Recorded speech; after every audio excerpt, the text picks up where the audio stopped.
अस्सलाम वालेकुम जी, कैसे हैं आप? सब खैरियत से हैं? अच्छा, अभी पूरे सोशल मीडिया के ऊपर, प्रिंट मीडिया के ऊपर, इलेक्ट्रॉनिक मीडिया के ऊपर एक न्यूज़ बड़ी वायरल हुई हुई है कि इंटरनेशनल इस्लामिक यूनिवर्सिटी में जो कुछ हो रहा है, फिर उसके बाद दो ग्रुप्स आपस में लड़े और उन लोगों ने आके श्रीनगर हाईवे को ब्लॉक किया और काफ़ी देर तक ये जो है वो ड्रामा लगा रहा। लेकिन इसमें थोड़ा बीइंग अ स्टूडेंट हमें सोचने की ज़रूरत है। देखिए, एक faculty member, being a faculty member, हम जो हैं वो स्टूडेंट्स को सिर्फ ये बता सकते हैं कि बेटा क्या चीज़ आपके लिए सही है और क्या चीज़ आपके लिए गलत है। लेकिन बीइंग अ नेशन हमें ये चीज़ें अब सूट नहीं करती हैं कि हम लोग किन किन क्राइसिस से गुज़र रहे हैं और हमारे मुल्क में क्या कुछ हो रहा है। अगर हम इन चीज़ों की वजह से भी अपनी एजुकेशन को डिस्टर्ब करेंगे तो उसका अल्टीमेटली इफ़ेक्ट हमारे ऊपर पड़ेगा, उसका इम्पेक्ट और किसी के ऊपर भी नहीं पड़ेगा। ना उससे इदारे को कुछ होगा, ना उससे फैकल्टी मेंबर को कुछ होगा, उसका अल्टीमेटली फ्यूचर आपके साथ है।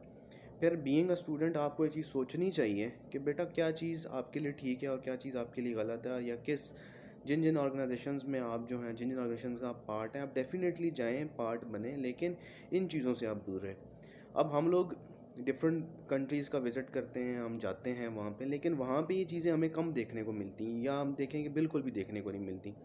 मतलब मैं यहाँ पे एग्जांपल कोट करूँगा कि हम मलेशिया में जाते हैं, पढ़ते हैं वहाँ पे ऐसा कभी भी ऐसा कुछ नहीं हुआ। कि पब्लिक यूनिवर्सिटी है, सारा कुछ है, फैसिलिटीज़ बहुत अच्छी हैं वहाँ पे एज़ कम्पेयर टू हमारी पब्लिक यूनिवर्सिटी। हमारी इवन प्राइवेट से अच्छी वहाँ पे हैं फैसिलिटीज़। आप चाइना में जो बहुत सारे स्टूडेंट्स हैं हमारे जाते हैं, इवन हमारे यूरोप में स्टूडेंट्स जाते हैं, हमने कभी भी नहीं सुना कि वहाँ पे स्टूडेंट्स ने इस तरह की हंगामा राई की हो या इस तरह की आगे चीज़ें अपनी जो प्रॉपर्टी है उसको तोड़ा हो।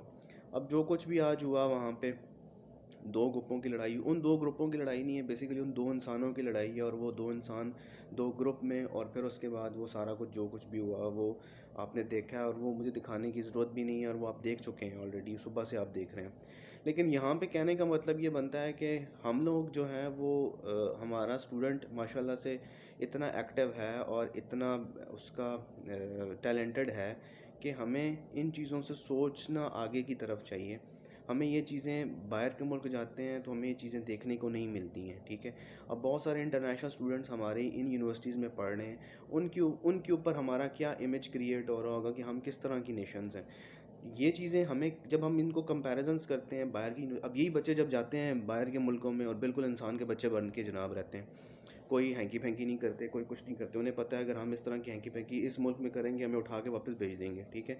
अब बहुत सारे स्टूडेंट्स हमारे चाइना में पढ़ रहे हैं, इंसान के बच्चे बन के पढ़ते हैं, उनको पता है हम पराए देश आए हुए हैं, अगर हमने यहाँ पे कोई हैंकी फैंकी की तो हमें उठा के ले जाएंगे, हमें बिल्कुल उठा के पाकिस्तान भेज देंगे वापस। लेकिन वही जब हम यहाँ पे होते हैं तो हमारी टोन डिफरेंट होती है। लेकिन कहने का मतलब ये है कि हमें बीइंग अ स्टूडेंट्स थोड़ा सा सोचना चाहिए कि यार हम क्या कर रहे हैं, अपनी प्रॉपर्टीज़ को क्यों ख़राब कर रहे हैं, अपने टाइम क्यों ख़राब। कोविड ने जितनी एजुकेशन को डिस्टर्ब किया है वो सारा आप कुछ पता है। तो हमें इन लोगों से दूर रहना चाहिए और सिर्फ अपनी कॉन्सेंट्रेशन पढ़ाई पर रखनी चाहिए। Thank you so much.